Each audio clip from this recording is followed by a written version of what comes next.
The feast was meant to celebrate new life, but one empty seat spoiled everything. Drogo's vast tent hall blazed with firelight. Roast meats turned over open flames. Riders shouted, laughed, drank, and beat their cups upon the tables. Smoke curled up into the darkness above, carrying with it the smell of horse, sweat, spiced wine, and cooked flesh. This was the feast for those too low to witness prophecy, yet even here the air seems swollen with the words spoken by the crones. As Daenerys entered, voices rose around her in rough affection. Men hailed the child inside her, women smiled, servants bowed. She rode beneath that wave of approval with the odd sensation that the hall was looking past her now, toward the son she had not yet born. And then she noticed who was missing. Viserys. She spotted Sir Jorah Mormont, seated in unusual honor, and summoned him near. He came at once, solid and grave and watchful as ever, a man who carried caution the way others carried swords. When she asked after her brother, his mouth tightened. Viserys, he said, had gone to the market in search of wine. Alone. That chilled her more than it should have. The world had hunted the last Targaryens for years. Kings and usurpers would pay richly for what little remained of her house. Jorah answered calmly that Vaes Dothrak was safer than any city in the world. No one bore blades here.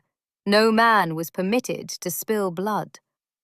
Daenerys reminded him that men could die without bleeding, here too. Jorah did not disagree. Instead, he told her what Viserys had tried before leaving, that her brother had attempted to steal the dragon eggs. Only the threat of losing a hand had stopped him. Shame stung her.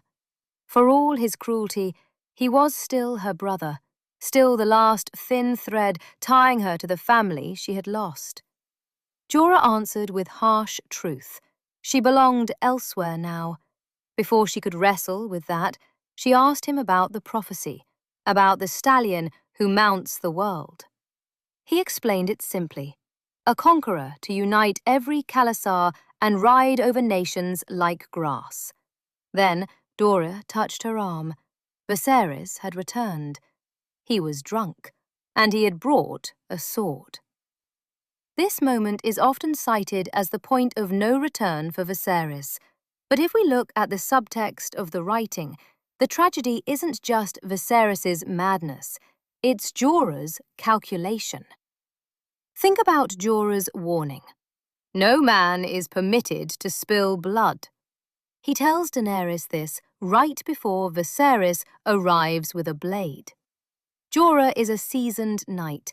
He knew exactly what the Dothraki would do to someone who violated their sacred laws. By letting a drunk, humiliated Viserys wander into a crowd of warriors while carrying a weapon, Jorah wasn't just giving him space, he was effectively signing a death warrant. Jorah realized that as long as Viserys lived, Daenerys would always be tethered to the past. By allowing the Beggar King to ruin himself, Jorah cleared the path for the Khaleesi to become the mother of dragons. Was it protection, or was it a cold-blooded political move? Let me know your theories in the comments. If you enjoyed this deep dive into Westeros, hit that subscribe button. We'll be back tomorrow with more secrets from the 7 Kingdoms.